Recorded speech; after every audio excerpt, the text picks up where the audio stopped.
Hello friends, તમારું સ્વાગત છે અમારી ચેનલ સિમ્પલ ગુજરાતી રસોઈમાં। તો આજે આપણે બનાવવાના છે દાળ ચોખા પલાળ્યા વગર ઇન્સ્ટન્ટ ઢોકળા।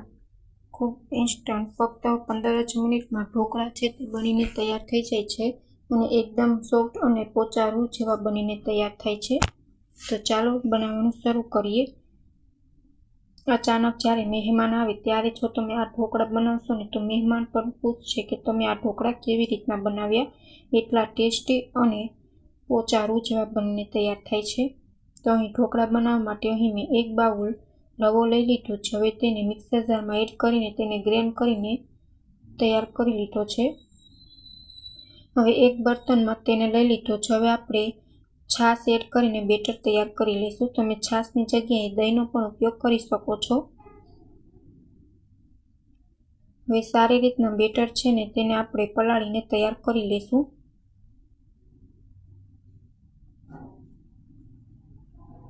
તો અહીં બેટર છે તે તૈયાર થઈ ગયું છે।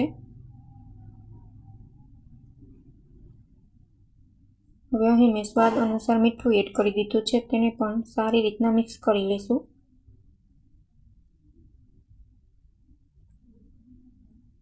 હવે આ બેટરને આપણે 15 મિનિટ સુધી રાખી દઈશું, જેથી આપણો રવો છે ને તે છાશમાં સારી રીતના પરલી જાય અને સારી રીતના ફર્મેન્ટેશન આવી જાય।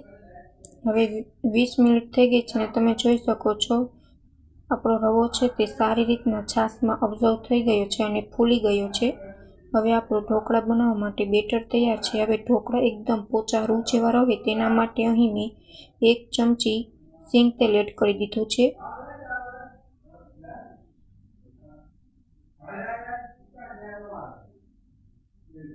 અહીં મેં સિંગ તેલ એડ કરી દીધું છે। સારી રીતના બેટરમાં મિક્સ કરી દઈશું।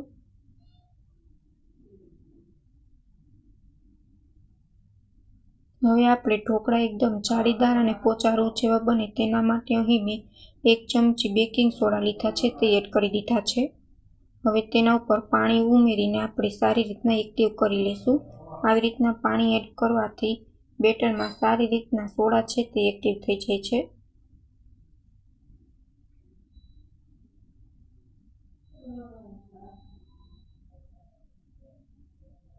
હવે આપણે અહીં ઢોકળા બનાવવા માટે પ્લેટ લઈ લીધી છે અને તેને સારી રીતના તેલમાં ગ્રીસ કરી લીધી છે। હવે તેને આપણે બેટર છે તે પ્લેટમાં એડ કરી દઈશું અને ઉપરથી આપણે કારા મરીનો પાવડર એડ કરી દઈશું। કારા મરીનો પાવડર એડ કરવાથી ઢોકળાનો ટેસ્ટ છે ને તે 2 ગણો વધી જશે। ઉપરથી આપણે લાલ મરચું પાવડર એડ કરી દઈશું, જેથી ઢોકળા સરસ સ્પાઇસી લાગે અને લીલા ધાણા એડ કરી દઈશું।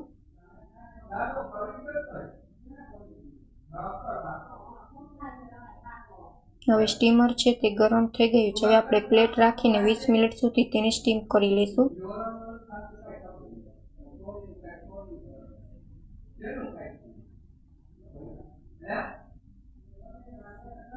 હવે 20 મિનિટ થઈ ગઈ છે અને તમે જોઈ શકો છો આપણી પ્લેટ સારી રીતના તૈયાર થઈ ગઈ છે ઢોકળાની। હવે આપણે તેને 5 મિનિટ સુધી રાખી ઠંડુ થાય ત્યાર પછી છરીની મદદથી તેને કટ કરી લઈશું।